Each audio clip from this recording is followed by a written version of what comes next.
HTML வந்து எப்படி வந்து சப்ஸ்கிரிப்ட்னு சொல்லி ஒரு டேகை யூஸ் பண்ணுறதுன்னு சொல்லி பார்ப்போம். அதாவது H2O அப்படின்னு சொல்லி ஒரு ஃபார்முலா என்ட்ரி பண்ணணும். அப்போ H வந்து நார்மலாக கொடுத்துருவீங்க, 2 வந்து கீழே வரணும், H கீழே வந்து 2 வரணும். அப்போ 2ங்கிறது வந்து என்ன சொல்கிறது, சப்ஸ்கிரிப்ட்னு சொல்கிறது. அதை எப்படி யூஸ் பண்ணுறதுனா, இப்போ எக்ஸாம்பிளுக்கு வந்து இந்த இடத்துல வந்து எனக்கு ஒரு பாராகிராஃப் ஒன்று க்ரியேட் பண்ணுறேன். HTML வந்து பாராகிராஃப் க்ரியேட் பண்ணி பாராகிராஃப் வந்து க்ளோஸ் பண்ணிவிட்டேன்.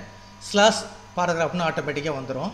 இப்போ இந்த இடத்துல என்ன கொடுக்க போகிறேன், ஹெச்ன்னு கொடுக்க போகிறேன், கேபிட்டல் ஹெச் கொடுத்துட்டேன்.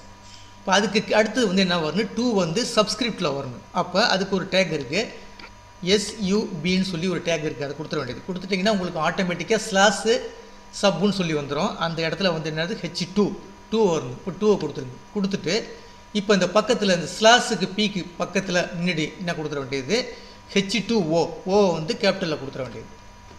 இப்போ இந்த மாதிரி கொடுத்தாச்சு. கொடுத்துட்டு இப்போ பாருங்கள் என்ன கொடுத்துருக்கேன், பி கொடுத்துருக்கேன் பாராகிராஃபு, அதே மாதிரி ஸ்லாஷ் பாராகிராஃப் கொடுத்து க்ளோஸ் பண்ணிட்டேன். இப்போ எனக்கு ஹெச் வந்து நார்மலாக வரணும், நார்மலாக கொடுத்துருக்கேன். சப்புனா சப்ஸ்கிரிப்ட் கீழே வந்து H2ன்னு வரணும், 2 வந்து சப்பில் வரணும். அப்போ சப்புக்கு இடையில வந்து 2 கொடுத்தாச்சு. கொடுத்துட்டு அடுத்தது ஸ்லாஷ் பிக்கு முன்னாடி வந்து O கொடுத்துட்டேன். இப்போ இந்த ஃபைலை போய் நான் சேவ் பண்ணுறேன். இந்த ஃபைலை சேவ் பண்ணிட்டேன். சேவ் பண்ணிவிட்டு இந்த இண்டெக்ஸ் இருக்குல்ல, அதை ரைட் கிளிக் பண்ணிவிட்டு காப்பி பண்ணிங்க, காப்பி பார்த்து கொடுத்துங்க.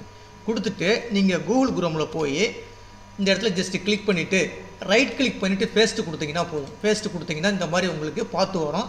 ஜஸ்ட் என்ட்ரு மட்டும் கொடுங்க. என்ட்ரு கொடுத்தீங்கன்னா உங்களுக்கு இந்த மாதிரி ரிசல்ட் வரும், H2O. இதுக்கு பேர் என்ன சொல்கிறது, சப்ஸ்கிரிப்ட்னு சொல்கிறது.